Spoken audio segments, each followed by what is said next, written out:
Hello, FBC family. Hi everyone. This is Tony Oyakostas, and this is my wife, Melissa. Melissa.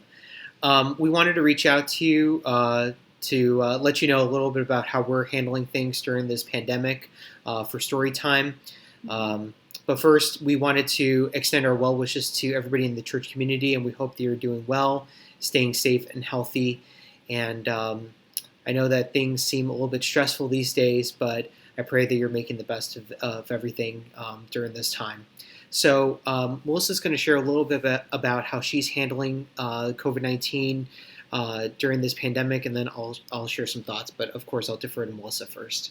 Yes, so as many of you know, I am a registered nurse in New York City, and I do currently work in Brooklyn at a small community hospital. It is a public city hospital, Woodhall Medical Center, in a very underserved part of Brooklyn. So the most of the patient population is Hispanic, African American, and minority populations, and they really are underserved, especially in that part of Brooklyn. And it's a very special hospital in that sense because it really does feel like a family, and the staff there really do care and love for the patients. Myself, I care and love for our patients so much, and it really is a very tight-knit community there, and a lot of the patients are related, a lot of the patients know each other, and it really just has this special, genuine feel. And it's hard to explain unless you work there, but I'm just trying to convey that.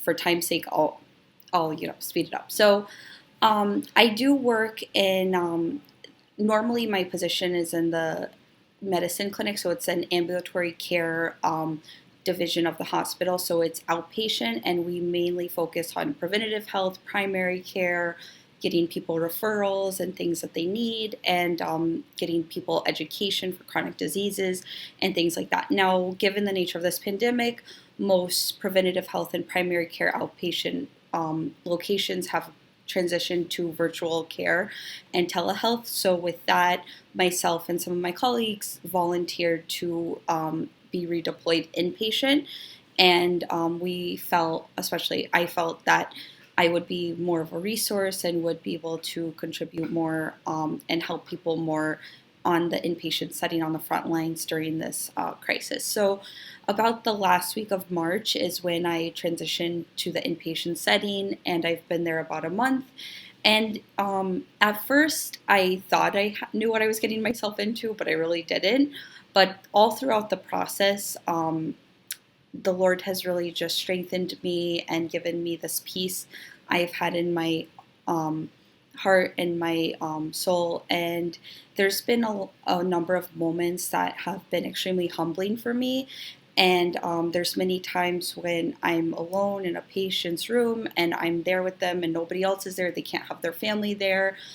We try to limit who goes into the room, so we limit exposure even on the front lines. And it's just really the only comfort and solace that I can find in those moments are when I just remember, the Lord is with me, and the verse in the Bible where it says, whatever you do to the least of these, you do unto me. So whether it's the wealthiest person in the world or it's the poorest person in the world, I'm caring for them, and I do it unto the Lord. And that's what I've tried to always do for my whole career, and I try to even do that now throughout this pandemic, when it can even be scary for a nurse to go in a patient's room. You can kind of have that moment where you think twice before you step in, like, do I have everything I need? And I try to just protect myself as much as I can and be as careful as I can. And I know Tony has some stuff to share, so I'll let him take over. Yeah, so honestly, my story more comes from my point of view as the spouse of a healthcare worker. I'm stuck here working from home every day, teaching my classes on Mondays, every week.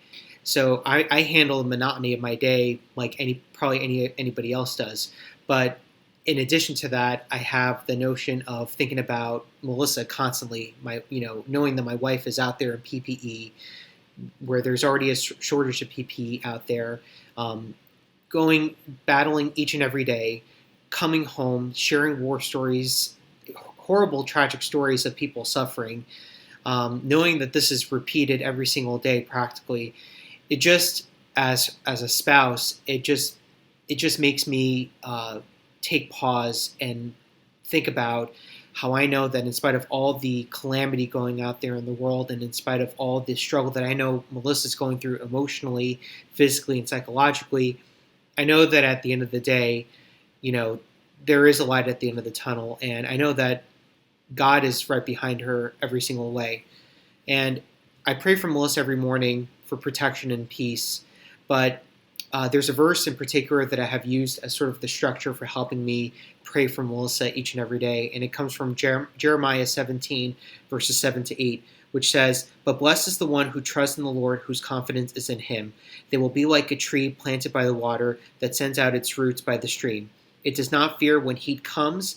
Its leaves are always green. It has no worries in a year of drought and never fails to bear fruit." So that's my prayer for Melissa. I know that she's very much appreciated. She's my superhero. Everybody who knows me knows I love my Marvel comic books and Batman, of course. But Melissa's my superhero these days. I'm rooting for her. I'm praying for her each and every day. And I know that a lot of you are praying for her as well. And we covet those prayers. We thank you so much for thinking of her, especially as she's going out there. We thank all of our essential workers who are doing the selfless task of going to work. We thank all our other medical personnel within the church community. And more importantly, we're praying for everybody who is suffering from COVID-19 or who has recovered. We're thinking of you. We're praying for you. We're thinking of the entire church community.